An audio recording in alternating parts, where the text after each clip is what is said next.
Hello friends, welcome back everyone, welcome to my channel. और आज मैं लेकर आया हूं जो हमारी सीरीज चल रही थी घटना चक्र की बुक से।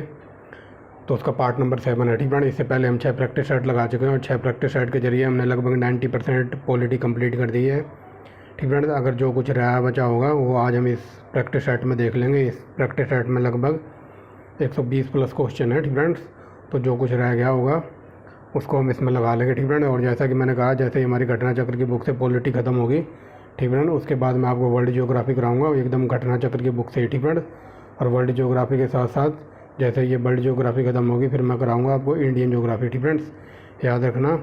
और जो हमारी बायोलॉजी की सीरीज चल रही थी 1100 क्वेश्चनों की वन लाइनर के फॉर्म में, ठीक फ्रेंड, वो हमने कंप्लीट कर दी है। और वो कंप्लीट होने के बाद अब मैं आपको कराऊंगा जो 2018 की जो रेलवे की परीक्षा हुई थी ना, तो रेलवे की परीक्षा में जितने भी साइंस से क्वेश्चन पूछे गए थे, तो वो क्वेश्चन लगभग 3-4 वीडियो बनेंगे उसके, सारे साइंस के क्वेश्चन कंप्लीट हो जाएंगे। ठीक फ्रेंड्स, सारे वन लाइनर के फॉर्म में है, तो इसीलिए मैंने एक अलग से वन लाइनर की प्लेलिस्ट बना दी गई है। तो उसमें आपको बहुत अच्छा डाटा मिल जाएगा। लगभग 2000 प्लस क्वेश्चन करा रखे हैं। ठीक फ्रेंड्स, और लगभग साइंस के क्वेश्चन कंप्लीट हो जाएंगे ना 2018 में जो इतने रेलवे ने पूछे थे। और उसके बाद फिर मैं आपको जितने जीके के क्वेश्चन पूछे थे रेलवे ने 2018 में वो कराऊंगा वन लाइनर फॉर्म में। ठीक है, तो ऐसे हम अपने कारवां को आगे बढ़ाएंगे। तो चलिए वीडियो स्टार्ट करते हैं। और इससे पहले मैं बता दूं, अगर किसी को इंडियन हिस्ट्री की तैयारी करनी है तो आप प्लेलिस्ट में जाना, 3800 क्वेश्चन करा रखे हैं A1 क्वालिटी के। ठीक फ्रेंड्स, अगर किसी को ट्रिक से वीडियो देखनी है तो ट्रिक से देख सकता है। तो चलिए वीडियो स्टार्ट करते हैं। पहला क्वेश्चन है, और इससे पहले ये हमारा 7वां पार्ट है पॉलिटी का। अगर किसी इससे पहले के 6 पार्ट ना देखे हो तो जाके देख ले। ठीक फ्रेंड्स, तो देखिए पहला क्वेश्चन क्या कहता है, ये विविध है। ठीक फ्रेंड्स, विविध है यानी कि मिसलेनियस है ये पूरी पॉलिटी का। ठीक फ्रेंड्स, तो चलिए देखते हैं पहला क्वेश्चन क्या कहता है। तो चलिए फ्रेंड्स, पहला क्वेश्चन देखिए। ठीक फ्रेंड्स, ये बताना जा रहा है कि इनमें से कौन सा संविधान संशोधन है जिस संविधान के संशोधन के द्वारा मतलब महिलाओं को पंचायत में और नगर पालिका का चुनाव लड़ने के लिए जो सीटें आरक्षित की गई थी। ठीक फ्रेंड्स, वो है ये।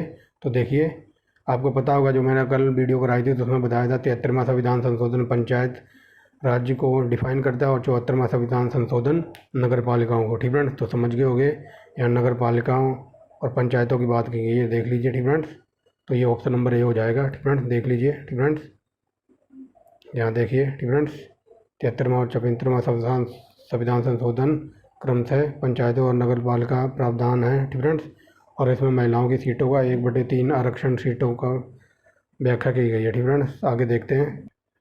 आगे देखिए। ठीक फ्रेंड्स, अल्पसंख्यकों के लिए ठीक फ्रेंड्स, राष्ट्रीय आयोग की स्थापना कब की गई थी? वेरी वेरी मोस्ट इंपॉर्टेंट है ये की गई थी 1992 में। ठीक है, ऑप्शन नंबर डी। आगे देखिए, महिलाओं के सशक्तिकरण। ठीक है, महिलाओं के सशक्तिकरण के लिए राष्ट्रीय नीति किस वर्ष अपनाई गई थी? तो ऑप्शन नंबर सी 2001 में।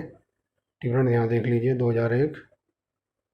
आगे देखिए, निम्नलिखित में से ठीक है, निम्नलिखित में से कौन सा एक कार्यपालिका का अंग है? ठीक है, इनमें बताना कौन सा कार्यपालिका का अंग है। तो ऑप्शन नंबर डी, उप निरीक्षक पुलिस। ठीक है, वेरी वेरी मोस्ट इंपॉर्टेंट है। यहाँ देखिए, सर्वोच्च न्यायालय का मुख्य न्यायाधीश न्यायपालिका के सदस्य हैं। ठीक है, दिए गए विकल्पों में से उप निरीक्षक पुलिस ही कार्यपालिका का अंग है। ठीक फ्रेंड्स, आगे देखिए 5वां नंबर, संयुक्त राष्ट्र। ठीक है, संयुक्त राष्ट्र में 5 महाशक्तियाँ निवेश अधिकार का उपयोग किस में करती हैं? ठीक फ्रेंड्स, तो बताइए, ये हो जाएगा ऑप्शन नंबर बी। ठीक फ्रेंड्स, ऑप्शन नंबर बी है, यानी कि सुरक्षा परिषद के जरिए करती हैं। ठीक फ्रेंड्स, याद रखेंगे। अब देखिए यहाँ पर संयुक्त राष्ट्र की 5 महाशक्तियाँ हैं। कौन कौन सी? रूस है, चीन है, फ्रांस, ब्रिटेन और अमेरिका। ठीक फ्रेंड्स, आगे चलिए। यूएन। ठीक फ्रेंड्स, यूएन सुरक्षा परिषद के 5 सदस्य कौन कौन से हैं? तो बताइए, ये हो जाएगा चीन, फ्रांस, रूस, यूके और यूएसए। ठीक फ्रेंड्स, ऑप्शन नंबर सी। ठीक फ्रेंड्स, आगे देखिए, निम्नलिखित में से कौन सा देश संयुक्त राज्य परिषद का सदस्य नहीं है? तो बताइए, हो जाएगा ऑप्शन नंबर ए, चीन का लोक गणराज्य। ठीक फ्रेंड्स, यहाँ क्या पूछा है? संयुक्त राज्य का स्थायी अध्यक्ष पूछा। ठीक फ्रेंड्स, स्थायी सदस्य, तो ये हो जाएगा चाइना। ठीक फ्रेंड्स, ये इसका सदस्य है। ठीक फ्रेंड्स, आगे चलते हैं। निम्नलिखित। ठीक फ्रेंड्स, निम्नलिखित में से कौन सा एक देश संयुक्त राष्ट्र सुरक्षा परिषद का सदस्य नहीं है। ठीक है, यहाँ नहीं है पूछा है तो ऑप्शन नंबर बी। ठीक है, जर्मनी नहीं है। आगे देखिए, ठीक है, लोकप्रिय प्रभुसत्ता का समर्थन किया था तो किसने किया था? ये किया था रूसों ने। ठीक है, यहाँ देख लीजिए। ठीक है, लोकप्रिय संप्रभुसत्ता का समर्थन रूसो, ठीक है, फ्रांसीसी विचारक ने किया था। ठीक है, इतना याद रखना, रूसो ये, और ये फ्रांसीसी थे। ठीक है, रूसी क्रांति का प्रारंभ किस शहर से हुआ था? तो ये हुआ था सेंट पीटर्सबर्ग से। ठीक है, 1917। वेरी वेरी मोस्ट इंपॉर्टेंट है, कई बार फैक्ट के रूप में पूछ लेता है। और रूसी क्रांति कब हुई थी? तो ये हुई थी 1917 में। आगे देखिए, निम्नलिखित में से फ्रांस की क्रांति का प्रसिद्ध नारा कौन सा था? तो ये हो जाएगा ऑप्शन नंबर बी, स्वतंत्रता, समानता और भ्रातृत्व। ठीक है, और कई बार पूछता फ्रांसीसी क्रांति कब हुई थी? तो 1789। ठीक है, याद रखेंगे। चीन चीन की मुक्ति के समय चीनी कम्युनिस्ट पार्टी के अध्यक्ष कौन थे? तो ऑप्शन नंबर सी, माओ जी डोंग। ठीक है, माओ जी डोंग थे। ठीक है, याद रखेंगे। आगे देखिए, ठीक है, किसी अधिनियम संविधान का सबसे पहला उदाहरण है। ठीक है, तो बताइए, ये हो जाएगा ऑप्शन नंबर ए। ठीक है, आगे देखिए यहाँ से। ठीक है, किसी अधिनियम संविधान का सबसे पहला उदाहरण अमेरिका संविधान है। ठीक है, 17 सितंबर 1787 को बनाया गया था। ठीक है, और इसकी रचना फिलाडेल्फिया सम्मेलन में की गई थी 1789 में। ठीक है, याद रखेंगे। संविधान की परिकल्पना, ठीक है, संविधान की परिकल्पना का उद्देश्य कहाँ से आया? तो ये ऑप्शन नंबर सी, ठीक है, अमेरिका से। सबसे पहला संविधान अगर पूरे देश में सबसे पहले संविधान था तो अमेरिका का था। ठीक है, याद रखेंगे। आगे चलते, निम्न में से एक कानून महिलाओं के हित के पक्ष में है। तो ये हो जाएगा ऑप्शन नंबर सी, शरीर व्यापार अधिनियम। ठीक है, शरीर व्यापार अधिनियम। तो देखिए, महिलाओं के हित के लिए 1956 में अंतर्निहित व्यापार निषेध अधिनियम पारित किया गया, जिसके अंतर्गत महिलाएं अनैतिक व्यापार पर प्रतिबंध लगाया गया। ठीक है, 1986 में अधिनियम संशोधन करके जिसके अंतर्गत बालिकाओं और महिलाओं को अनैतिक कार्यों में संलग्नता का प्रतिबंध किया गया। ठीक है, 1986 याद रखेंगे। आगे देखिए, निम्न में से, ठीक है, निम्न में से अध्यक्षात्मक राष्ट्रपति वाली सरकार किस प्रकार की से बनती है? ठीक है, तो देखिए, बताइए, जो अध्यक्षात्मक राष्ट्रपति प्रणाली की सरकार कैसे बनती है? तो ये हो जाएगा ऑप्शन नंबर डी। ठीक है, कार्यकाल में निश्चित अवधि। ठीक है, कार्यकाल और विधानमंडल के सदस्यों के बीच दोहराव नहीं। ठीक है, तो ऑप्शन नंबर डी हो जाएगा इसका उपरोक्त सभी। ठीक है, आगे देखिए, संयुक्त महासभा। ठीक है, संयुक्त महासभा का अध्यक्ष कितनी अवधि के लिए चुना जाता है? तो ऑप्शन नंबर ए, 1 वर्ष के लिए। ठीक है, 18वां नंबर देखिए, संयुक्त राष्ट्र महासभा के सदस्यों ने विश्व शांति तथा उसकी सुरक्षा की प्राथमिक जिम्मेदारी किसे सौंपी गई है? तो ऑप्शन नंबर सी, सुरक्षा परिषद को। ठीक है, ये डायरेक्ट फैक्ट के रूप में क्वेश्चन बन जाते हैं, तो याद रखना। संयुक्त राज्य, ठीक है, संयुक्त राज्य सुरक्षा परिषद के अस्थायी अध्यक्ष के कार्यकाल कितना होता है? तो 2 वर्ष। ठीक है, अध्यक्ष का 1 वर्ष और अस्थायी अध्यक्ष का 2 वर्ष। ठीक है, अब ऊपर चलते हैं। यहाँ देखिए, अंतर्राष्ट्रीय न्यायालयों के न्यायाधीशों का निर्वाचन कौन करता है? तो ये करती है ऑप्शन नंबर बी, महासभा और सुरक्षा परिषद संयुक्त रूप से। ठीक है, और कई बार ये पूछा जाता है कि संयुक्त राष्ट्र का मुख्यालय कहाँ है? तो ये वेरी वेरी मोस्ट इंपॉर्टेंट है, ये नीदरलैंड के हेग में है। ठीक है, कई बार पूछा है, याद रखना। अंतर्राष्ट्रीय न्यायालय में न्यायाधीशों की संख्या कितनी होती है? तो बताइए, ये हो जाएगा ऑप्शन नंबर बी, 15। ठीक है, आगे देखिए, 1 सेकेंड। आगे देखिए, एक बार पूरे कार्यकाल के लिए चुने जाने पर कोई सदस्य अंतर्राष्ट्रीय न्यायालय में कितनी अवधि तक काम कर सकता है? तो ये हो जाएगा 9 वर्ष। ठीक है, आगे देखिए, निम्नलिखित में से किसने राष्ट्रपति अयूब खान के साथ ताशकंद करार पर हस्ताक्षर किए थे? तो ये हो जाएगा लाल बहादुर शास्त्री जी गए थे। ठीक है, 1966 में वहाँ पर। ठीक है, कई बार ये क्वेश्चन ऐसे पूछा जाता है कि ताशकंद समझौता किससे संबंधित है? तो लाल बहादुर शास्त्री से, याद रखना। ठीक है, पंचशील के सिद्धांतों का प्रस्तावक कौन था? तो ये हो जाएगा option number D, Pandit Jawaharlal Nehru. ठीक है, आगे देखिए, यहाँ पर मिलान करना है, तो देखिए मिलान करना है। ठीक है, आगे देखिए। ठीक है, चलिए मिलान करते हैं। फासिस्टवाद। ठीक है ना, फासिस्टवाद, तो ये मोलोनेसी से संबंधित हो जाएगा तीसरे से, ठीक फ्रेंड्स। और आगे देखिए ला क्या कहते हैं प्रजातंत्र, ठीक फ्रेंड्स, प्रजातंत्र संबंधित हो जाएगा वुडरो विल्सन से, ठीक फ्रेंड्स, दूसरे इससे नास्तिवाद, तो ये वेरी वेरी मोस्ट इंपॉर्टेंट है। नास्तिवाद कौन था, तो हिटलर, ठीक फ्रेंड्स, हिटलर था। और समाजवाद तो ये हो जाएगा लेनिन, ठीक फ्रेंड्स, इसी वजह से हमारा आंसर हो जाएगा सी, ठीक फ्रेंड्स। आगे चलते हैं। ये नास्तिवाद को याद रखना, ठीक फ्रेंड्स, कई बार क्वेश्चन यहाँ से बना है कि जो हिटलर था वो क्या, ठीक फ्रेंड्स, जो हिटलर था वो किसको मानता था, वो नास्तिवाद को मानता था, ठीक फ्रेंड्स, याद रखेंगे। आगे देखेंगे। और हिटलर की एक किताब थी मीन कैंप, ठीक फ्रेंड्स, मीन कैंप इसकी किताब का नाम है, ठीक फ्रेंड्स, याद रखना, कई बार एग्जाम में बन जाती है मीन कैंप, ठीक फ्रेंड्स।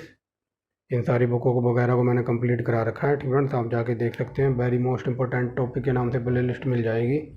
आगे देखिए निम्नलिखित में से कौन सा राज्य एक, ठीक फ्रेंड्स, निम्नलिखित में से कौन सा एक राज्य का घटक नहीं है, ठीक फ्रेंड्स, तो बताइए। ये सेना, ठीक फ्रेंड्स।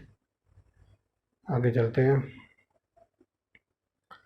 संयुक्त राष्ट्र की महासभा की बैठक ऑप्शन नंबर बी वर्ष में एक बार होती है, ठीक फ्रेंड्स, याद रखेंगे।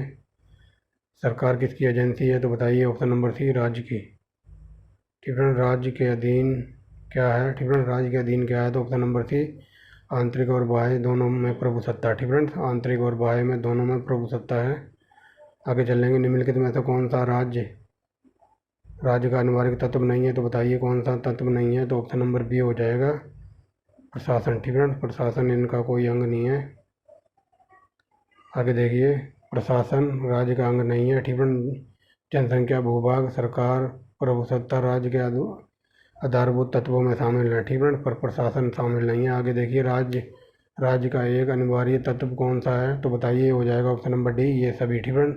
शासन है, प्रभुसत्ता है, राज्य क्षेत्र है, पर प्रशासन नहीं है, ठीक फ्रेंड्स, शासन है पर प्रशासन नहीं है, ठीक फ्रेंड्स, याद रखेंगे। निम्नलिखित में से अगला देखिए, निम्नलिखित में से कौन सा एक संयुक्त राष्ट्र का अंग नहीं है, तो ये हो जाएगा option number D house of common, ठीक फ्रेंड्स। 33वां नंबर देखिए, निम्नलिखित में से कौन सा अमेरिकी राष्ट्रपति बनने से पहले एक प्रसिद्ध टीवी अभिनेता था, तो option number D Donald Reagan, ठीक फ्रेंड, डोनाल्ड रीगन। आगे चलिए। ब्रिटिश कंजर्वेटिव पार्टी को पहले क्या कहा जाता था, तो ये हो जाएगा ऑप्शन नंबर डी टोरी, ठीक फ्रेंड्स। आगे देखिए, ठीक फ्रेंड्स, फ्रांस में आतंक का शासन के दौरान निम्न में से किसने महत्वपूर्ण भूमिका निभाई थी, तो ये निभाई थी रोबेस्पियर ने, ठीक फ्रेंड्स, रोबेस्पियर, याद रखेंगे। आगे चलते हैं। दल रहित लोकतंत्र के पक्ष में कौन था, तो ये हो जाएगा option number A Jayaprakash Narayan, ठीक फ्रेंड्स। आगे देखिए, ठीक फ्रेंड्स, ये मिसलेनियस है इसलिए मैं ज़्यादा टाइम नहीं लगा रहा हूँ, ठीक फ्रेंड्स, जो कुछ हमने पढ़ना था वो हम पहले ही पढ़ चुके हैं एकदम डीप में, ठीक फ्रेंड्स। आगे देखिए, निम्नलिखित में से कौन सा भारत के लिए चुनौती नहीं पैदा करता, तो ये हो जाएगा ऑप्शन नंबर सी समाजवाद, ठीक फ्रेंड्स। आगे देखिए, कौन सा देश एक दलीय प्रणाली अपना रहा है, तो ये हो जाएगा ऑप्शन नंबर डी चीन, ठीक फ्रेंड्स। आगे देखिए, लोकपाल का विचार लिया गया है, तो ये लिया गया है ऑप्शन नंबर सी स्कैंडिनेवियाई देशों से, ठीक फ्रेंड्स। आगे देखेंगे, निम्नलिखित में से वह क्या स्वतंत्र और स्वाधीनता में बाधक है, तो ये हो जाएगा ऑप्शन नंबर ए केंद्रीकरण, ठीक फ्रेंड्स। आगे चलेंगे। अगला देखिए, लोकतंत्र की सफलता निर्भर करती है, तो किस पर निर्भर करती है, आलोचनाओं, ठीक फ्रेंड्स, आलोचना के आधार पर, ठीक फ्रेंड्स, आलोचना के अधिकार पर, ऑप्शन नंबर ए हो जाएगा, ठीक फ्रेंड्स। यहाँ देखिए अब आगे देखिए, ठीक फ्रेंड्स, भारत के राज्य किस क्षेत्र में केंद्र से अधिक स्वायत्तता मांग रहे हैं, तो ये हो जाएगा ऑप्शन नंबर डी विधायी, वित्तीय और प्रशासनिक तीनों शक्तियों में, ठीक फ्रेंड्स। आगे देखिए, निम्न में से किस भाषा को केंद्रीय सरकार द्वारा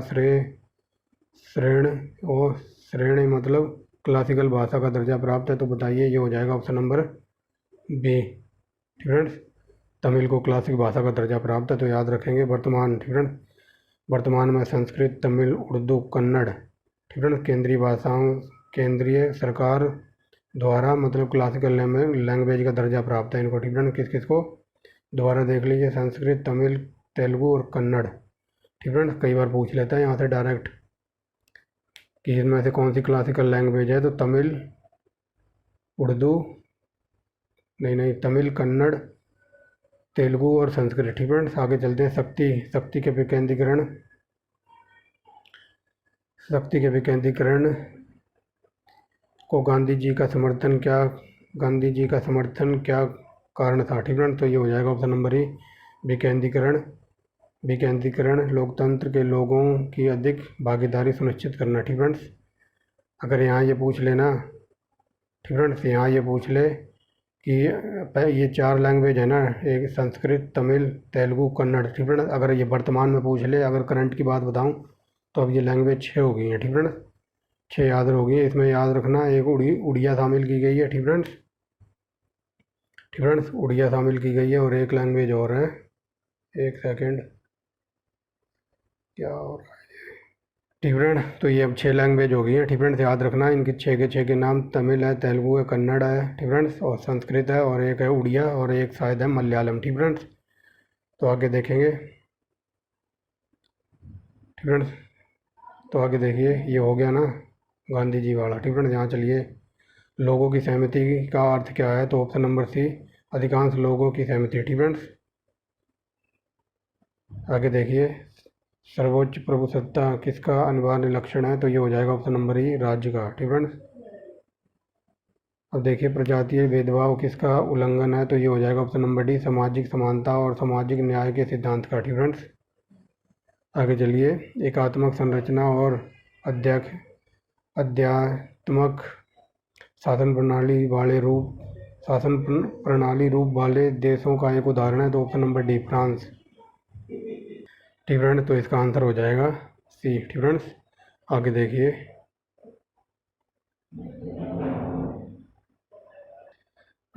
ठीक फ्रेंड्स, निम्नलिखित में से किसका सिद्धांत है कि व्यक्ति चाहे बदल जाए पर नियम नहीं बदलने चाहिए, तो ये ऐसा कहा था संवैधानिक सरकार ने। ठीक फ्रेंड्स, आगे देखिए, प्रत्येक को उसकी क्षमता के अनुसार वे स्थान पर प्रत्येक को उसकी आवश्यकताओं के अनुसार, यह सिद्धांत किसका था, तो बताइए, ये था ऑप्शन नंबर सी। ठीक फ्रेंड्स, साम्यवाद का। आगे देखिए, ठीक फ्रेंड्स, आगे देखिए, लोकतंत्र के उदार सिद्धांत निम्नलिखित में से वे 2 बुनियादी सिद्धांत कौन से हैं जो जॉन बोर ने दिया था। ठीक फ्रेंड्स, तो बताइए क्या दिया था इन्होंने। ऑप्शन नंबर ए, सार्वभौमिक वयस्क मताधिकार और संपत्ति का अधिकार। ठीक फ्रेंड्स, देख लीजिए, अब दिखाई दे रहा होगा सही से। ठीक फ्रेंड्स, ऑप्शन नंबर ए हो जाएगा। आगे देखिए, सार्वजनिक पद का अधिकार है, तो ये ऑप्शन नंबर डी, राजनीतिक अधिकार। ठीक फ्रेंड्स, आगे देखिए, न्याय के आर्थिक आयाम पर निम्नलिखित में से किसके द्वारा जोर दिया गया था, तो ऑप्शन नंबर सी, समाजवादियों द्वारा। ठीक फ्रेंड्स, आगे देखिए, निम्नलिखित में से वह कौन सा है जिसमें संवैधानिक विधि तथा सामान्य विधि में कोई अंतर नहीं है, तो ऑप्शन नंबर ए, यूके में। ठीक फ्रेंड्स, यहाँ पर कोई डिफरेंस नहीं है। आगे देखिए, बृहत्तर भारत निम्नलिखित में से किसका द्योतक है, तो ऑप्शन नंबर बी, संस्कृति एकता का। ठीक फ्रेंड्स, हमारा देश संस्कृति और एकता का द्योतक है। आगे देखिए, राजा की निरपेक्ष प्रभुसत्ता का समर्थन निम्नलिखित में से किसके द्वारा किया गया था, तो ऑप्शन नंबर ए, थॉमस हॉब्स। ठीक फ्रेंड्स, आगे देखिए, किस देश में वित्त विधेयक समान मंडल के ऊपरी सदन में पेश किया जाता, तो ऑप्शन नंबर डी, जर्मनी। ठीक फ्रेंड्स, निम्नलिखित में से बहुत कार्यपालिका का उदाहरण है। ठीक फ्रेंड्स, निम्नलिखित में से बहुल कार्यपालिका का कौन सा उदाहरण है, तो ऑप्शन नंबर डी, स्विट्जरलैंड। ठीक फ्रेंड्स, आगे देखिए, बांडुंग सम्मेलन किसके इतिहास का एक प्रमुख मील का पत्थर है। ठीक फ्रेंड्स, तो बताइए, ये हो जाएगा ऑप्शन नंबर। ठीक फ्रेंड्स, बांडुंग जो सम्मेलन हुआ था किसके इतिहास के लिए एक मील का पत्थर था। ठीक फ्रेंड्स, तो बताइए, एक मील का पत्थर किसका था, तो हो जाएगा ऑप्शन नंबर ए। ठीक फ्रेंड्स, गुटनिरपेक्ष आंदोलन के लिए वो मील का पत्थर साबित हुआ था। आगे चलेंगे। ठीक फ्रेंड्स, यहाँ देख लीजिए, बांडुंग सम्मेलन 1955 में इंडोनेशिया में आयोजित किया गया था। ठीक फ्रेंड्स, इसमें सम्मेलन में एशियाई अफ्रीकी देशों के नेताओं ने सिद्धांत स्वीकार करके गुटनिरपेक्ष आंदोलन प्रारंभ करने में सहायता मिली। ठीक फ्रेंड्स, आगे देखेंगे, तीन प्रमुख राजनेता कौन थे जिन्होंने गुट निरपेक्ष आंदोलन को प्रारंभ किया था? तो option number D Jawaharlal Nehru, ठीक फ्रेंड, गमाल अब्दुल नासिर और मार्शल वीटो, ठीक फ्रेंड्स, मार्शल टीटो। आगे देखिए 61वां नंबर, निम्नलिखित में ऐसे किस अमेरिकी राष्ट्रपति ने कूटनीतिक संबंध सुदृढ़ करने के लिए 1972 में चीन का दौरा किया था? तो ऑप्शन नंबर ए रिचर्ड निक्सन, ठीक है, रिचर्ड निक्सन। आगे देखिए निम्नलिखित में से तीन जोड़े गलत हैं तो एक सही ढूंढना है हमको। तो ऑप्शन नंबर डी सार्क द्विपक्षीय मुद्दे नहीं है, ठीक है। सार्क देश हैं तो वो द्विपक्षीय मुद्दे नहीं है, ठीक है। इन जितने सार्क में देश हैं, ठीक है, सार्क में जितने देश हैं इन सब की ट्रिक की वीडियो आपको मिल जाएगी, ठीक है। और कई बार ये पूछा जाता है कि सार्क की स्थापना कब हुई थी? तो 1985 में, ठीक है। और कहाँ पर इसका वो है, इसका मुख्यालय पूछ ले तो कहाँ पर है? तो सार्क का मुख्यालय है नेपाल की राजधानी काठमांडू में, ठीक है। याद रखेंगे जितने सार्क के देश हैं, आसियान के जितने देश हैं, इन सब की ट्रिक की वीडियो आपको प्लेलिस्ट में मिल जाएगी। आगे चलते हैं। सरकार की स्थिरता डैश में अस्तित्व होती है? तो ऑप्शन नंबर बी राष्ट्रपति शासन में, ठीक है। अध्याय आगे देखिए 64 नंबर, अध्यक्षात्मक सरकार के काम करने का सिद्धांत है? ऑप्शन नंबर डी शक्तियों का पृथक्करण, ठीक है। आगे देखिए संसदीय प्रणाली वाली सरकार को अन्य किस नाम से जानते हैं? तो ऑप्शन नंबर बी उत्तरदायी सरकार, ठीक है। आगे देखिए, ठीक है, फैबियनवाद का घनिष्ठ संबंध किससे है? तो ऑप्शन नंबर सी प्रजातांत्रिक समाजवाद से, ठीक है। आगे देखिए संयुक्त राष्ट्र संघ के महासचिव की नियुक्ति कौन करता है? तो ऑप्शन नंबर ए महासभा, ठीक है। आगे देखिए प्रतिक्रियात्मक मामलों पर सुरक्षा परिषद के निर्णय डैश सदस्यों के सकारात्मक मतों द्वारा लिए जाएंगे? तो ऑप्शन नंबर बी 10 सदस्यों के द्वारा, ठीक है। 69 नंबर देखिए निम्नलिखित में से किसको संयुक्त राष्ट्र संघ की सुरक्षा का परिषद का स्थायी सदस्य बनाया गया था? तो ये हो जाएगा ऑप्शन नंबर बी द्वितीय विश्व युद्ध के मित्र राष्ट्र सेनाओं की 5 बड़ी शक्तियों ने, ठीक है। आगे देखिए निम्नलिखित में से किस सन में संयुक्त राष्ट्र महासभा ने सार्वभौमिक मानव अधिकार की घोषणा को अंगीकार किया था? तो ऑप्शन नंबर बी 1948, ठीक है। आगे चलिए बच्चों के अधिकार राष्ट्र संयुक्त राष्ट्र संघ कन्वेंशन के अनुसार निम्नलिखित में ऐसे कौन सा अधिकार है जो अधिकार नहीं माना जाता? तो ऑप्शन नंबर सी हो जाएगा रोजगार, ठीक है। यहाँ देख लीजिए संयुक्त राष्ट्र संघ कन्वेंशन के अनुसार रोजगार को बच्चों का अधिकार नहीं माना जाता, ठीक है। आगे चलते हैं। आगे देखिए बाल अधिकारों पर संयुक्त राष्ट्र कन्वेंशन के अनुसार निम्नलिखित में ऐसे वह क्या है जो अधिकार नहीं है? तो रोजगार अभी पढ़ा है ना, ठीक है। बच्चों को कहते हैं ना बच्चों को 18 साल से पहले काम पर नहीं लगाना चाहिए, तो वही बात हो रही है, ठीक है। आगे देखिए संयुक्त राष्ट्र महासभा के अनुसार बाल अधिकार, ठीक है। बाल अधिकार के अंतर्गत निम्नलिखित में से क्या शामिल नहीं है? तो विवाह, ठीक है। आगे देखिए बच्चों का, ठीक है। यहाँ देखिए यहाँ क्या करना है, सही कोड मिलान करना है, ठीक है। तो देख लीजिए, ठीक है। सब देखिए दिखाई दे रहा होगा, तो चलिए मिलान करते हैं। अध्यक्ष, ठीक है। अध्यात्मक प्रणाली कहाँ पर है? तो ये हो जाएगा पहले का चौथे के साथ, ठीक है, यानी कि डी। अध्यात्मक प्रणाली है शक्ति पृथक्करण, ठीक है। दूसरा देखिए संसदीय प्रणाली है, तो ये ऑप्शन नंबर सी के साथ मेल हो जाएगा, ठीक है, यानी कि विधानमंडल के बीच घनिष्ठ संबंध। और देखिए संघीय प्रणाली, तो ये हो जाएगा ऑप्शन नंबर ए शक्तियों का विभाजन। और एकात्मक प्रणाली, तो इसका आंसर हो जाएगा बी, ठीक है, बी हो जाएगा, यानी कि शक्ति का विकेंद्रीकरण, ठीक है। इस तरह से हमारा आंसर हो जाएगा। आप यहाँ देख लीजिए, ठीक है, ये सीधी व्याख्या की हुई है, तो आप यहाँ देख लीजिए, ठीक है। अध्यात्मक प्रणाली हो जाएगी शक्ति का पृथक्करण, ठीक है। संसदीय प्रणाली का संबंध हो जाएगा विधानमंडल के बीच घनिष्ठ संबंध, ठीक है। संघीय प्रणाली शक्तियों का विभाजन, एकात्मक प्रणाली शक्तियों का केंद्रीकरण, ठीक है। देख लिया होगा आपने, तो इसमें भी मिलान करना है, ठीक है। तो सीधा आप व्याख्या देखिए इसकी, ऐसे टाइम वेस्ट हो जाएगा। संयुक्त राष्ट्र औद्योगिक विकास का गठन कहाँ पर किया गया था? तो इसका मुख्यालय है ऑस्ट्रिया की राजधानी वियना में। विश्व खाद्य कृषि संगठन का मुख्यालय है रोम, इटली में। ठीक है। संयुक्त राष्ट्र शैक्षिक, वैज्ञानिक एवं सांस्कृतिक संगठन, तो ये पेरिस में है। ठीक है। आगे चलते हैं। विश्व स्वास्थ्य संगठन, ये जिनेवा में। वेरी वेरी मोस्ट इंपॉर्टेंट है सारे, और इनकी राजधानी। आगे देखिए, आदर्शवाद के जनक किसे माना जाता है? तो ऑप्शन नंबर ए, प्लेटो। ठीक है। फ्रेंड्स, ये देखिए, डेमोक्रेसी शब्द किस भाषा से लिया गया है? तो ऑप्शन नंबर से ग्रीक। ठीक फ्रेंड्स, आगे चलिए। द्वंद्व न्याय शब्द किसकी ओर संकेत करता है? तो बताइए। ठीक फ्रेंड्स,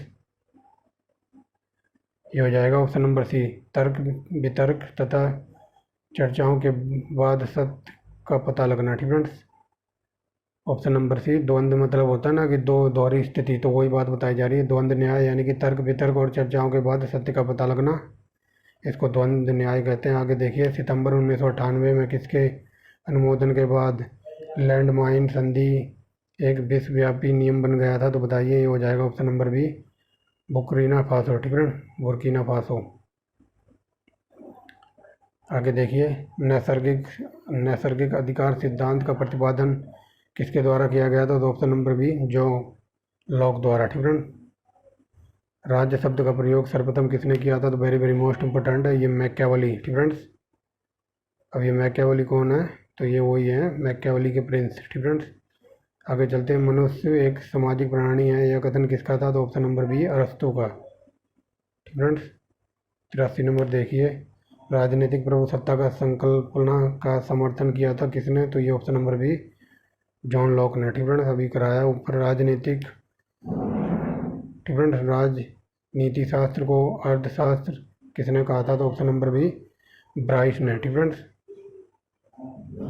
जो व्यक्ति अपनी स्टेट में नहीं रहता या तो वह संत होता है या पशु होता है। ठीक फ्रेंड्स, ऐसा किसने कहा था? अरस्तु ने। ठीक फ्रेंड्स, ठीक फ्रेंड्स देखिए, ऐसा कहा था अरस्तु ने, ठीक फ्रेंड्स, क्या कहा था इन्होंने? जो व्यक्ति अपनी सीमा में नहीं रहता है तो या तो वो संत होता है या फिर जानवर। ठीक फ्रेंड्स, जो साधु संत वगैरह इधर उधर घूमते रहते हैं और जानवर भी घूमते रहते हैं, तो ऐसा कहा था अरस्तु ने। ठीक friends, very very most important है ये कथन। आगे चलते हैं। मुक्ति सामान्य इच्छा शक्ति का पालन करने में है। ठीक फ्रेंड्स, ऐसा किसने कहा था? ऐसा कहा था रूसो ने। ठीक फ्रेंड्स, ये क्वेश्चन देखिए, शायद ही आपने पहली बार ही सुने हो ऐसे ऐसे। ठीक फ्रेंड्स, आगे देखिए, मनुष्य स्वतंत्र पैदा होता है लेकिन सदा जंजीर में बंधा रहता है, तो ऐसा कहा था रूसो ने। ठीक फ्रेंड्स, भारत की आत्मा गांव में निवास करती है, तो ऐसा किसने कहा था? गांधी जी ने। Very very most important. ठीक फ्रेंड्स, ओ असम्मानीय, ठीक फ्रेंड, असम्मानीय लोकतंत्र, मुझे तुझसे प्यार है, तो ऐसा किसने कहा था? ऐसा कहा था कारपेंटर ने। ठीक फ्रेंड्स, आगे देखिए 90 नंबर, किसने कहा था अच्छा नागरिक अच्छा राज बनाता है और बुरा नागरिक बुरा राज्य? तो ऑप्शन नंबर ए, प्लेटो ने। ठीक फ्रेंड्स, आगे देखिए, किसने कहा था कि मानव प्रकृति के रूप में एक राजनीतिक प्राणी है? तो ऐसा कहा था अरस्तु ने। ठीक फ्रेंड्स देखिए, 92 नंबर, निम्नलिखित में से किस देश में संघीय सरकार है? तो ये हो जाएगा यूएसए। ठीक फ्रेंड्स, सर्वसत्ता संपन्न संसद की अवधारणा किस देश से ली गई है? तो ऑप्शन नंबर ए, England. Very very most important है, हजारों बार पूछा है। आगे देखिए, संसार की सबसे पहली प्रधानमंत्री महिला कौन थी? तो ये थी श्रीलंका की थी, ऑप्शन नंबर बी। ठीक है, और इनका नाम कई बार पूछा है, तो ये है इनका नाम भंडारे नायके। ठीक है, very very most important, Shri Mova Bhandarke. ठीक है, भंडारके नायके। ठीक है, वेरी वेरी मोस्ट इंपॉर्टेंट है, कई बार एग्जाम में पूछा है ये। आगे जब चलिए, द्वंद्वात्मक भौतिकवाद किस सिद्धांत के साथ जुड़ा हुआ है? तो ऑप्शन नंबर बी, साम्यवाद। ठीक फ्रेंड्स, कौन सा देश अब राजा, फ्रेंड क्या बोल रहा हूँ मैं, आगे चलिए यहाँ से देखिए, कौन सा एक देश अब भी राजा के द्वारा शासित होता है? तो ऑप्शन नंबर डी, सऊदी अरब। ठीक फ्रेंड्स, CTBT व्यक्त करता है, तो क्या व्यक्त करता है? शास्त्र नियंत्रण उपाय। ठीक फ्रेंड्स, आगे चलते हैं। 98 नंबर देखिए, वायु अधिकारों से संबंधित अंतर्राष्ट्रीय विवाद निम्नलिखित में से कौन सा संगठन मध्यस्थ के रूप में काम करता है? तो ये हो जाएगा ऑप्शन नंबर बी, ICAO। ठीक फ्रेंड्स, ICAO।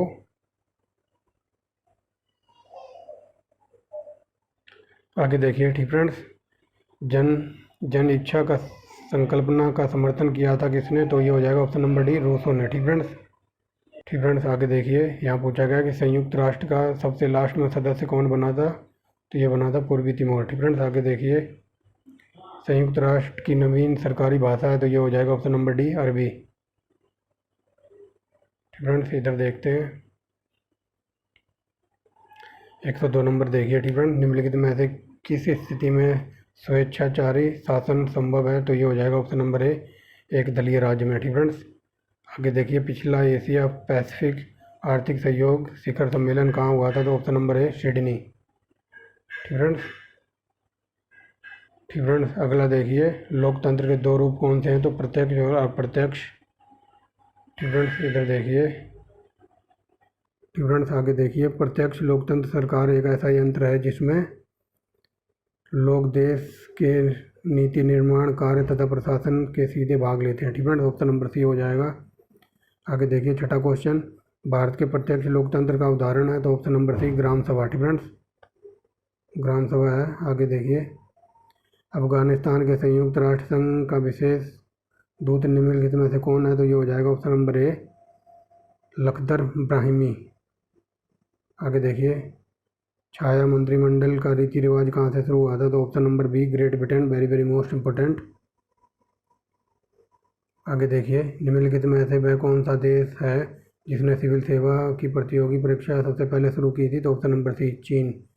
ठीक फ्रेंड्स, ये पूछा जा रहा है कि यूपीएससी की परीक्षाएं वगैरह सबसे पहले कौन से देश में होती थी? तो चीन। ठीक फ्रेंड्स आगे देखिए, नियुक्त भारतीयों में से किसने संयुक्त यूनेस्को में प्रथम बार प्रतिनिधित्व किया था? तो ऑप्शन नंबर सी, राधाकृष्णन ने। ठीक फ्रेंड्स आगे देखिए, संयुक्त सूचना का अधिकार तो ये हमारे देश में आया था 2005 में, वेरी वेरी मोस्ट इंपॉर्टेंट है, आरटीआई बोलते हैं इसको। आगे चलते हैं, निम्न में से किसका मिलान सही नहीं है? तो ऑप्शन नंबर सी हो जाएगा, महिलाओं पर घरेलू हिंसा अधिनियम, ये 1990 में नहीं आया था। ठीक फ्रेंड्स देख लेते हैं कब आया था, ये भी 2005 में आया था। ठीक फ्रेंड्स बाकी सारे सही से मिल लेते हैं। आगे देख लीजिए 13वां क्वेश्चन। ठीक फ्रेंड्स, भारत में सांप्रदायिकता के विकास का मुख्य कारण क्या है? तो ऑप्शन नंबर बी, अल्पसंख्यक समूहों और शैक्षणिक और आर्थिक पिछड़ापन। ठीक फ्रेंड्स आगे देखिए 14वां नंबर। ठीक फ्रेंड्स, किस राज्य के अंदर बोडोलैंड प्रादेशिक परिषद एक स्वायत्त स्वशासी निकाय बनाया गया? तो ये बनाया गया ऑप्शन नंबर ए, असम में। ठीक फ्रेंड्स आगे देखिए, किस वर्ष तक भारत में एक पार्टी का प्रतिनिधित्व था? तो ये था ऑप्शन नंबर सी, 77। ठीक फ्रेंड्स 1977 तक मतलब देश पर कौन राज्य कर रही थी? तो कांग्रेस। ठीक फ्रेंड्स और 1977 के बाद भारतीय जनता पार्टी। ठीक फ्रेंड्स भारतीय जनता पार्टी आई थी। आगे चलते हैं, भारत और पाकिस्तान के बीच शिमला समझौता, तो वेरी वेरी मोस्ट इंपॉर्टेंट, ये हुआ था 1972 में।